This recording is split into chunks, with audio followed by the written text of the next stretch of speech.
আমাদের সামনে সর্বশেষে উপস্থাপন করা হয়েছে, যেগুলো নিয়ে আলাপ আলোচনা ঐক্যমত কমিশনে বৈঠকে হয়নি।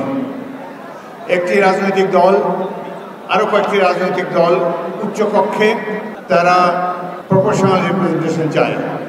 এখন দেখা যাচ্ছে একটি রাজনৈতিক দল উচ্চকক্ষ নিম্নকক্ষ উভয় ক্ষেত্রেই পিআর সিস্টেম চায়।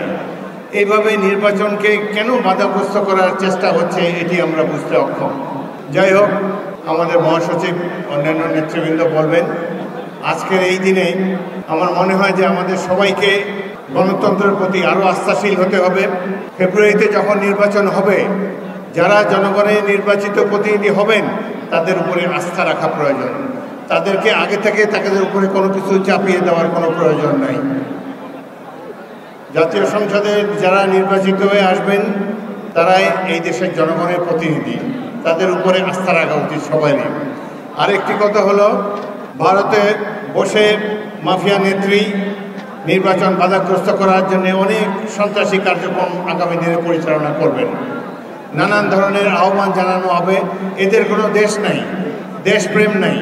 এরা ক্ষমতা, মানি লন্ডারিং, গুম খুন ছাড়া আর কোনো কিছুই বোঝে না। তো আজকে এই দিনে এখানে সকল রাজনৈতিক দলের প্রতিনিধিরা উপস্থিত। আশা করি আমরা সবাই ঐক্যবদ্ধভাবে এই মাফিয়া নেত্রী আওয়ামী লীগের দুঃশাসনকে আগামী দিনে প্রতিরোধ করার জন্য ঐক্যবদ্ধভাবে রাজপথে সংগ্রাম করব।